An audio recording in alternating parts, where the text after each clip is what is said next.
அந்த வலியோட இருக்கிற ஏன் மேல பழிய தூக்கி போடுறீங்களா?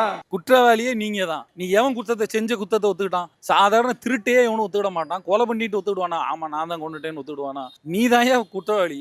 உன் மேலதான் வழக்கு போடணும். அதை இந்த திமுக அரசு கோட்டை விட்டுடுச்சு. நாம் தமிழர் கட்சி இருந்திருந்தா உனக்கு தெரிஞ்சிருக்கும். அரசியல்னா என்ன, நிர்வாகம்னா என்ன, நீ பண்ற கோமாளித்தனத்தெல்லாம் இனிமேல் பண்ண முடியாத அளவுக்கு ஒட்டை நறுக்கி விடுற அளவுக்கு சீமானன் பண்ணியிருப்பாரு. அந்த கரூர் போலீஸ் எங்களை அலர்ட் பண்ணிருக்கலாம்ல. ஆனா அதையெல்லாம் எதுவுமே செய்யாம அந்த ஹைவேல இருந்த அந்த ஸ்பாட்டுக்கு போலீஸே எங்களை உள்ள கூட்டிட்டு வந்து விட்டு அந்த நாடகம் இருக்கு பாருங்க.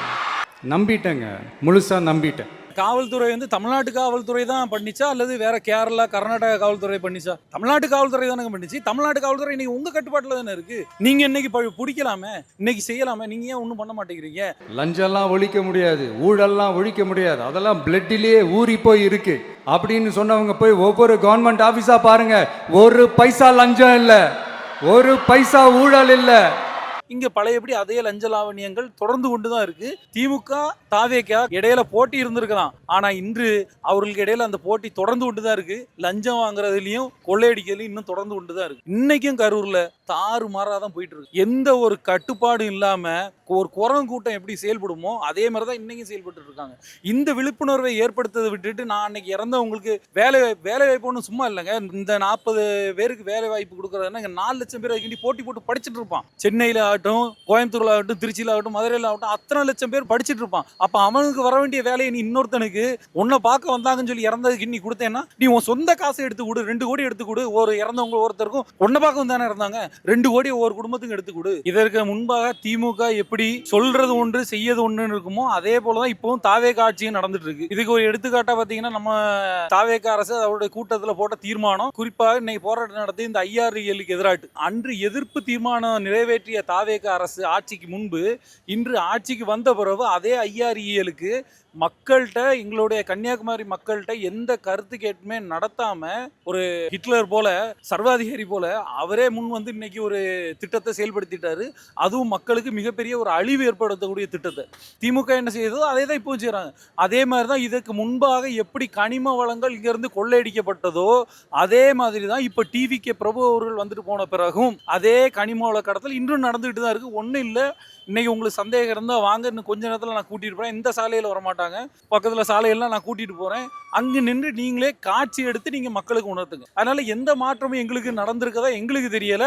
அதே மாதிரி லஞ்ச லாவணியம் பத்தி நம்ம சொல்ல வேண்டாம். 2 நாள் முன்னாடி தாவேக்கோட ஆட்சியில் நடக்கூடிய லஞ்ச அணுகுமுறையை கேரளா செய்தி சேனல் ஒன்று வெளியெடுத்து போட்டு காட்டிட்டாங்க.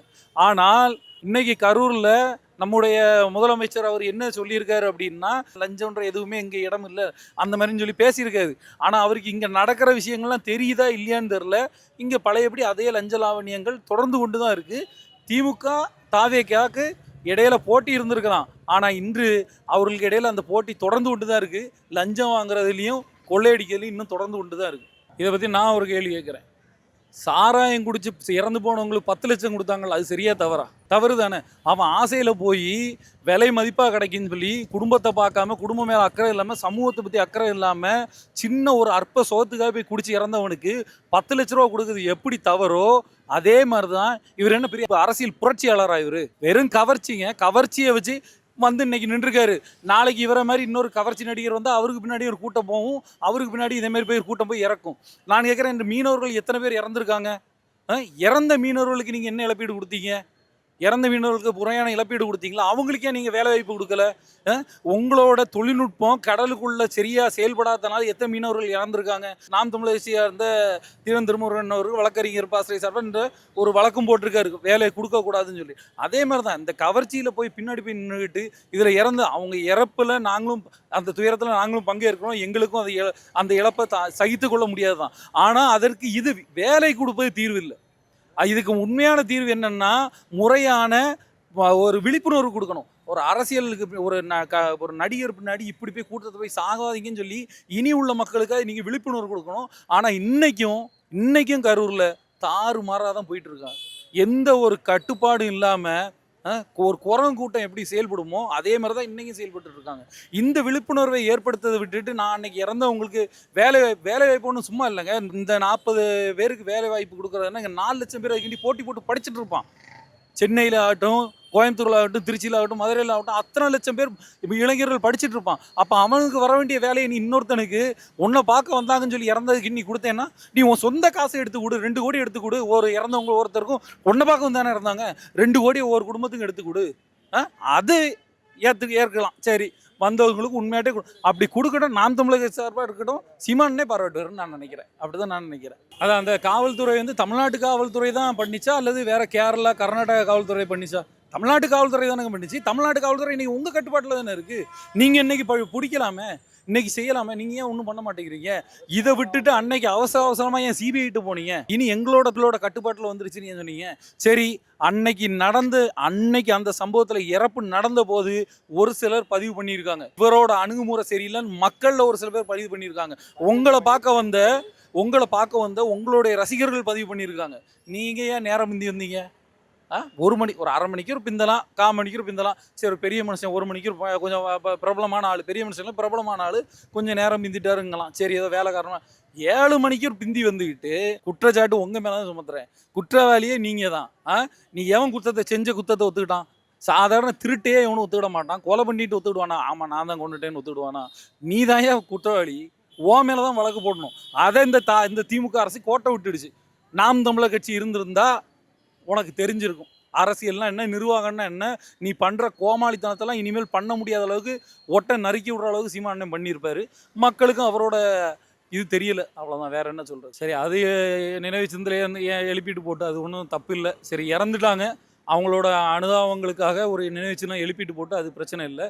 ஆனால் அதற்காக மக்களோட வரிப்பணத்தை வீணடிக்கிறதோ, மக்களுக்கு கிடைக்க வேண்டிய வாய்ப்புகளை இன்னும் உங்களோட சாதகத்துக்காக நீங்கள் தூக்கி கொடுக்கறதும் அது தவறு. இப்போ தேர்தல் வருது, அடுத்த தேர்தல் வருது. தேர்தலுக்காக நீங்கள் இந்த நாடகம் ஆடுறது இவ்வளோ நாள் என்ன கிழிச்சிட்டு இருந்தாரா? இத்தனை நாள் ஆச்சு இல்லை, நடந்து எவ்வளோ நாள் ஆச்சு? உங்களோட சொந்த பணத்தில் ஒரு இடத்த வாங்கி நினைவேந்தலோ நிதியோ கொடுக்க முடியாத சூழ்நிலையில் அப்படி பாவப்பட்டவரா விஜய்? ஐயோ, என்னால் எதுவுமே முடியாதுன்னு சொல்லி பண்ணக்கூடியவரா? சீமானனே திரள் நிதி வாங்குறதுன்னு சொல்லி கிண்டல் அடிக்கிறீங்க. ஒன்ன மாதிரி பணக்காரன் ஒரு படத்துக்கு 200 கோடி வரி கட்டாம கொள்ளையடிச்சு சம்பாதிச்சுட்டு இருக்கக்கூடியவன் நீ முதல்வர். திரள் நிதி வாங்குறது குற்றமா?